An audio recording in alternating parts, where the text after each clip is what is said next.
Love is a hard thing to turn your back on. I think, unfortunately, we've always lived in a world of massive inequality, inequality between the haves and the have-nots, inequality between men and women that not only exists temporally but geographically as well. Reed Morano is an amazing woman and one of the most extraordinary people I've had the chance to work with. I think you can judge a man by the size of what offends him.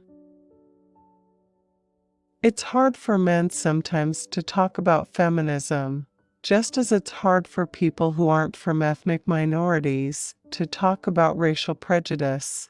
It's a difficult conversation to have, but that doesn't mean we shouldn't have it.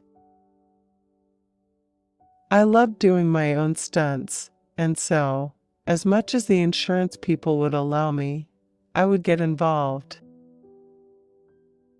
There's been such a pushback against political correctness, and I think that's due to the discomfort people feel talking about other people's issues that they don't fully understand. As a man, having a conversation about feminism can be tricky. The best I can do is to have assumptions and ask questions. You always run the risk of putting your foot in it. The Interceptor has an excitement and grittiness to it, but it's also very entertaining. It lives in this sphere of a slightly heightened reality where, although you completely identify and recognize all the characters in it, they're fun and exciting to watch. There are certain directors who just don't cast diversely in prominent roles, ever.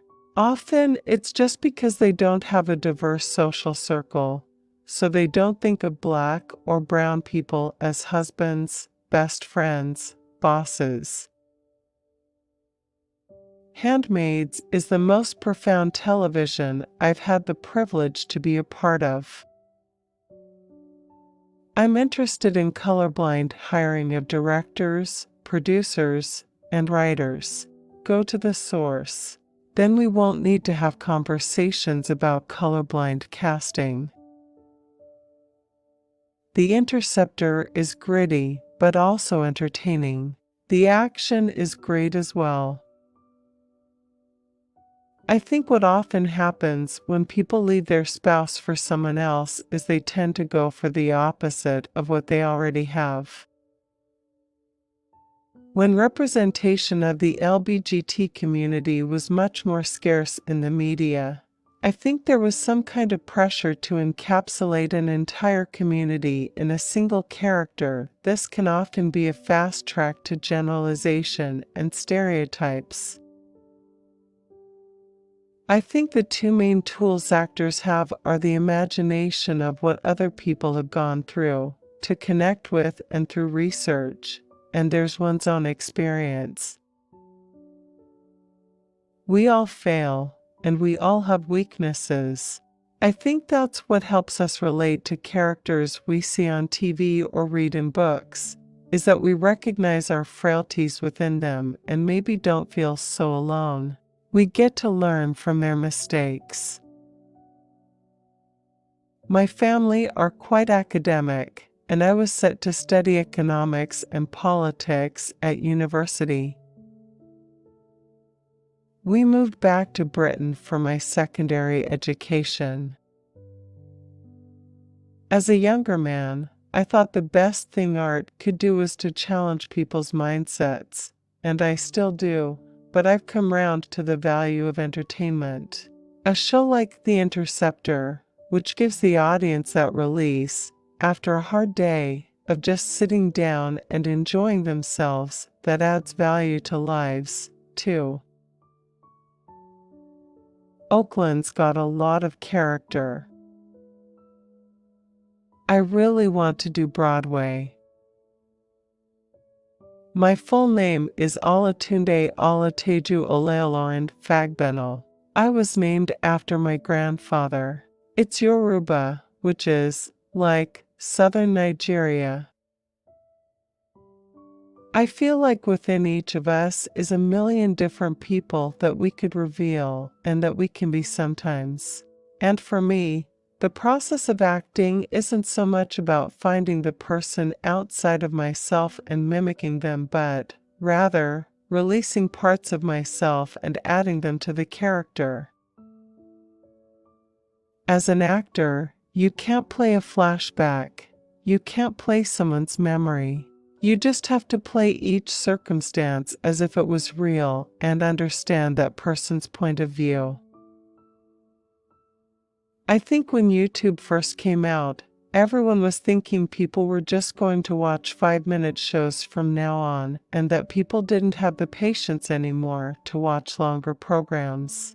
But instead, everyone is binge watching and consuming 10-hour programs and box sets of shows, so it is really interesting. Television is obviously changing. The way we consume media is changing, so I think it's natural that we are going to try different styles. My family is very nomadic. My mom, in particular, traveled the world as a young person, and her father before that, and I guess I have that inside me. I came to the States less to find fortune and fame and more to kind of have a life experience of seeing something new. I've always had an explorative drive to my art, as opposed to wanting to achieve some certain goal. I'm interested in working with great people and exploring great things in different mediums. My whole life, I have considered myself a feminist. It's funny because I was looking back on my Instagram, and I saw that I had a bunch of feminist posts, but that was all before Handmaid's Tale. I'm hungry as an artist to find opportunities to contribute to the world in a more meaningful way than just numbing people through entertainment. I'm not averse to a bit of travel.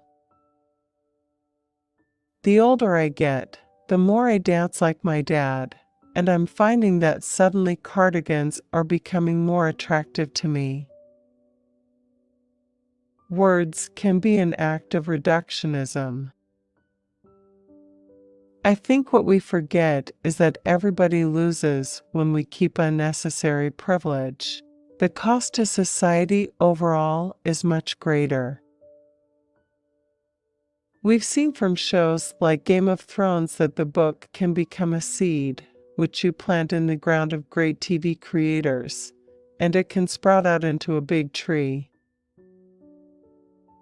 We have flaws, things go wrong, people's hearts get broken, people make mistakes, people fall in love with other people, and that's hard, but that's also part of life. I try to encourage myself to act in a way that supports gender equality, and I call that feminist. Whatever word people want to use to call that, I'm not really attached to a label. Elizabeth Moss may very well be one of the best actresses I've had the privilege of standing opposite and sharing lines with.